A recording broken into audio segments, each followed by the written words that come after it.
असली प्रशंसा। एक बार कृष्ण और अर्जुन कहीं जा रहे थे।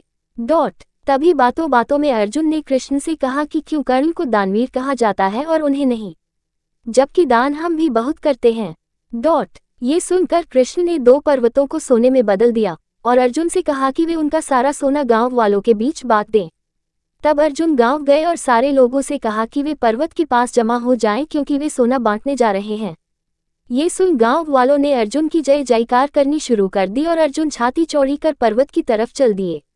2 दिन और 2 रातों तक अर्जुन ने सोने के पर्वतों को खोदा और सोना गांव वालों में बांटा, पर पर्वत पर कोई असर नहीं हुआ। इसी बीच बहुत से गांव वाले फिर से कतार में खड़े होकर अपनी बारी आने का इंतजार करने लगे। अर्जुन अब थक चुके थे लेकिन अपने अहंकार को नहीं छोड़ रहे थे। उन्होंने कृष्ण से कहा कि अब वे थोड़ा आराम करना चाहते हैं और इसके बिना वे खुदाई नहीं कर सकेंगे। तब कृष्ण ने कर्ण को बुलाया और कहा कि सोने के पर्वतों को इन गांव वालों के बीच में बांट दें। कर्ण ने सारे गांव वालों को बुलाया और कहा कि ये दोनों सोने के पर्वत उनके ही हैं और वे आकर सोना प्राप्त कर लें। और ऐसा कहकर वह वहां से चले गए। अर्जुन भौंचक के रह गए और सोचने लगे कि यह ख्याल उनके दिमाग में क्यों नहीं आया। तब कृष्ण मुस्कुराए और अर्जुन से बोले कि तुम्हें सोने से मोह हो गया था और तुम गांव वालों को उतना ही सोना दे रहे थे जितना तुम्हें लगता था कि उन्हें जरूरत है। इसलिए सोने को दान में कितना देना है इसका आकार तुम तय कर रहे थे। लेकिन कर्ण ने इस तरह से नहीं सोचा और दान देने के बाद कर्ण वहां से दूर चले गए।